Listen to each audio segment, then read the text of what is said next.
الحمدللہ وحدہ لا شریک لہ والصلاۃ والسلام علی من لا نبی بعد۔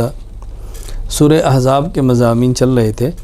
پارہ نمبر 20 کے آغاز میں اللہ تعالیٰ نے ازواج مطہرات کا ذکر فرمایا ہے، اور بطور خاص ازواج مطہرات کو اہل بیت فرمایا ہے۔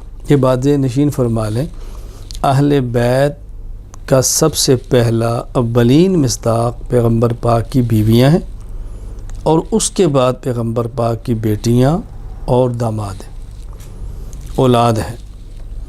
تو اہل بیت کا پہلا مصداق پیغمبر کی بیویاں ہیں، اور اللہ تعالیٰ نے اس آیت کے شروع میں پیغمبر کی بیویوں کو اہل بیت فرمایا، اور رسول اللہ صلی اللہ علیہ وسلم کی بیویوں کے ذریعے امت کو بات سمجھائی ہے کہ خواتین کو گھر میں رہنا چاہیے، بلا ضرورت باہر نہیں جانا چاہیے، ضرورت پیش آ جائے تو بند سور کے باہر نہ نکلیں، آواز کو یوں نہ نکالیں کہ جس سے بندے کے اندر رغبت پیدا ہو۔ یہ باتیں سمجھائی ہیں، اور پھر مرد عورت دونوں کے بارے فرمایا کہ جو اطاعت کرتے ہیں، نماز کی پابندی کرتے ہیں، روزہ رکھتے ہیں، شرمگاہوں کی حفاظت کرتے ہیں، ذکر کرتے ہیں، اللہ تعالیٰ سب کو اجر عطا فرمائیں۔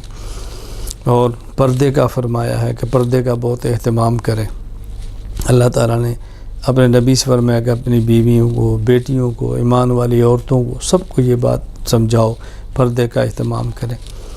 حضرت زین اور زینب رضی اللہ تعالیٰ عنہما کا اللہ نے قصہ بیان فرمایا ہے کہ حضرت زینب کا نکاح حضور پاک صلی اللہ علیہ وسلم کے منہ بولے بیٹے حضرت زید کے ساتھ ہوا ہے۔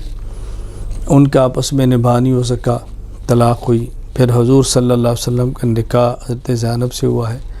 تو یہ رسم بد کو ختم کر دیا گیا پیغمبر کے عمل کے ذریعے کہ منہ بولی بیٹی سے نکاح کیا جا سکتا ہے۔ منہ بولے بیٹے کی بیوی یعنی بہو، منہ بولا بیٹا، اس سے بھی نکاح ہو سکتا ہے۔ تو یہ مسئلہ سمجھا دیا گیا کہ منہ بولا بیٹا اس کی بیوی سے بھی جب وہ طلاق دے تو نکاح کر سکتے ہیں، اسی طرح منہ بولی بیٹی حقیقی بیٹی نہیں ہے، اس سے بھی نکاح ہو سکتا ہے۔ حضرت زید رضی اللہ تعالیٰ عنہ واحد صحابی ہیں جن کی خصوصیت یہ ہے کہ اللہ تعالیٰ نے قرآن کریم میں ان کا نام لیا ہے، فلما قضا زید نام لیا ہے۔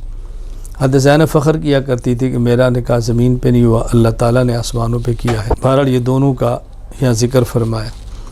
پھر ختم نبوت کا مسئلہ بیان فرمایا، ولیکن رسول اللہ و خاتم النبیین، حضور اکرم صلی اللہ علیہ وسلم آخری نبی ہیں، آپ کو نبی ماننا بھی ضروری ہے اور آخری نبی ماننا بھی ضروری ہے۔ جو شخص آپ کو نبی نہ مانے وہ دائرہ اسلام سے خارج ہے، اسی طرح جو نبی مانے آخری نبی نہ مانے وہ بھی دائرہ اسلام سے خارج ہے۔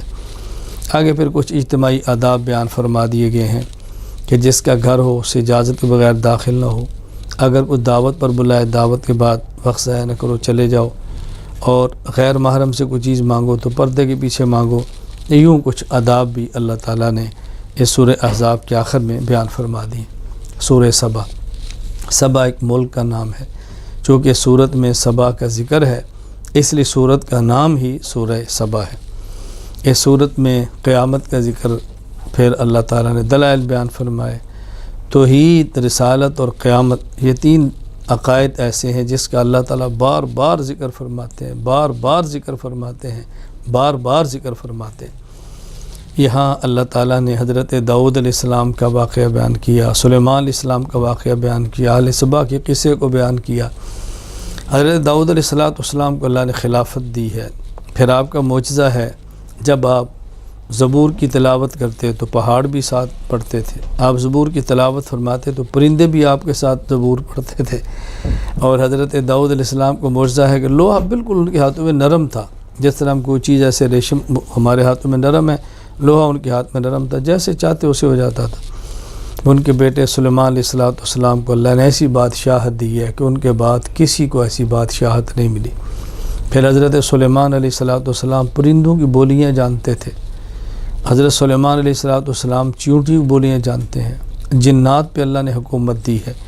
حضرت سلیمان علیہ السلام کے بہت سارے کام ایسے تھے تو جنات سر انجام دیتے تھے، ہنڈیاں پکا رہے ہیں، تعمیرات کا کام لے رہے ہیں، بہت مسجد اور جو آپ چاہتے ہیں ان سے بنواتے ہیں۔ یہ حضرت سلیمان علیہ السلام کا معجزہ تھا کہ اللہ پاک نے یہ نعمت ان کو عطا فرمائی تھی۔ پھر اللہ تعالیٰ نے اس میں حضرت سلیمان علیہ السلام کی موت کا ذکر کیا ہے، فلما قضینا علیہ الموت ما دلہم علی موت الا دابۃ الارض تأکل من ساعتہ۔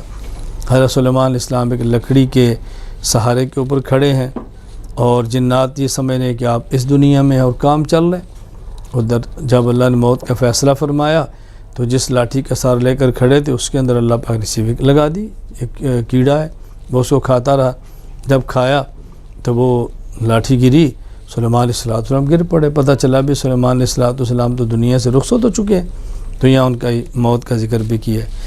آخر میں اللہ تعالیٰ نے پھر مشرکین کی بات فرمائی ہے، شرک کو پہلے دلائل سے رد کیا، پھر فرمایا قیامت کا دن ہوگا، مشرک کہیں گے ہم اللہ ایمان لاتے ہیں، اللہ تعالیٰ فرمائیں گے اب نہیں، ان اللہ متناوش من مکان بعید، وقت گزر گیا ہے، یہ دارالجزا ہے، دارالعمل نہیں ہے، اب ایمان لانے سے کیا ہوگا، وقت گزر گیا۔ تو اللہ نے آخر میں اس کا ذکر فرمایا۔ سورۃ الفاطر، الحمدللہ الذی فاطر السماوات والارض، فاطر کا معنی پیدا کرنے والا، چونکہ الفاطر کا ذکر ہے اس لیے سورت کا نام بھی سورۃ الفاطر ہے۔ اللہ تعالیٰ نے اس میں توحید کے دلائل بیان فرمائے، شرک کا رد کیا ہے، دلیل کی طاقت کے ساتھ رد کیا ہے، اور پھر اس میں بطور خاص اللہ تعالیٰ نے ایک بات سمجھائی ہے، اللہ کا حلم ہے کہ اللہ فوراً مواخذہ نہیں فرماتے۔ اللہ تعالیٰ اگر مواخذہ فرمائیں اور فساق مجرمین کے جرم کی وجہ سے تو دنیا میں کوئی باقی نہ رہے، اللہ سب کو مٹا کے رکھ دے۔ کیوں؟ یہ دنیا تو ساری اللہ تعالیٰ کے نام کے لیے ہے، جب نام لینے والے انسان نہیں ہیں تو باقی چیزوں کو رکھنے کا فائدہ کیا ہوگا؟ نعمتیں اللہ نے پیدا فرمائی، آسمان و زمین، شمس و قمر، ہوا، سب انسان کے لیے، انسان پیدا فرمائے اپنی عبادت کے لیے۔ جب یہ عبادت نہیں کرے گا تو پھر چرند پرند سب چیزیں رکھنے کی ضرورت ہی نہیں ہے۔ تو اللہ کا حلم ہے کہ اللہ تعالیٰ تمہیں مہلت دیتے ہیں اور ایک وقت تک، اور اللہ تعالیٰ جب چاہے ختم فرمائے۔ پھر یہاں پارہ نمبر 22 کے آخر میں سورہ یاسین ہے، کچھ حصہ اس کا پارہ نمبر 22 میں مختصر سا، اور زیادہ پھر آگے پارہ نمبر 23 کے اندر آ رہا ہے۔ اللہ تعالیٰ ہمیں قرآنی ہدایات پر عمل کرنے کی توفیق عطا فرمائے۔